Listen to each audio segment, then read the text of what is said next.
At 9:12 inches the morning, a man named Samson stood in chains, blind, broken, and surrounded by people who once feared him, now laughing as if he had never been a threat at all.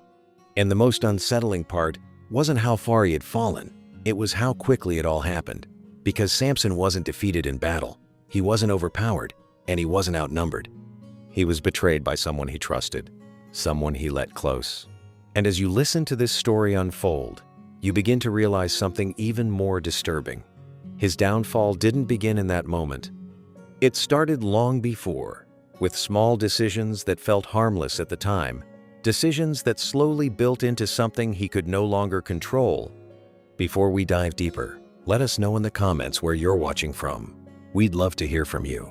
And don't forget to hit that subscribe button so you never miss any of our upcoming videos.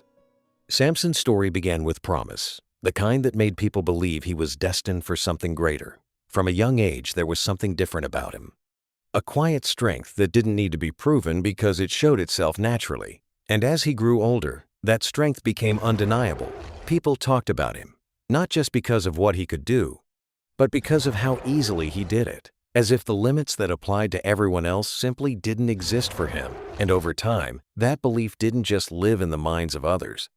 It settled deep within him, shaping the way he saw the world, making him feel like nothing could truly bring him down.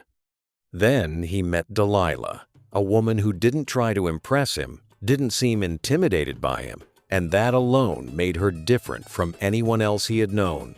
She was calm, observant, and just distant enough to keep him interested. And for the first time, Samson wasn't focused on being strong or proving anything. He was focused on her, on the connection they were building.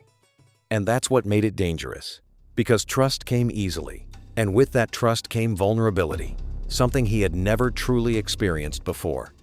At first, her questions seemed harmless, simple curiosity about his life, about what made him so different. And Samson answered without hesitation, because when you believe you have nothing to lose, you don't see a reason to hold anything back. But over time, those questions became more direct, more persistent. And although there were moments where something didn't feel right, he ignored them, choosing comfort over caution, believing that whatever was happening, he could handle it.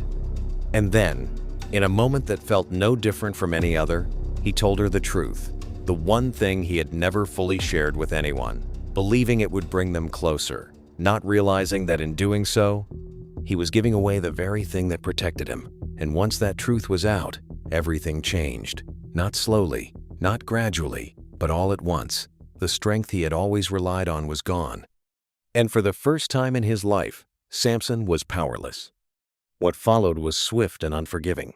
He was captured, stripped of everything that once defined him, and left to face the reality of what had happened. And in that silence, in that darkness, one truth became impossible to ignore. This wasn't just about betrayal. It was about every decision that led him there. Every moment he believed he was untouchable. Every time he ignored the signs. And that's what makes this story so real, because it leaves you with a question that's hard to answer honestly. If you were in his position, would you have done anything differently? Or would you have made the same choices, one after another, until it was too late?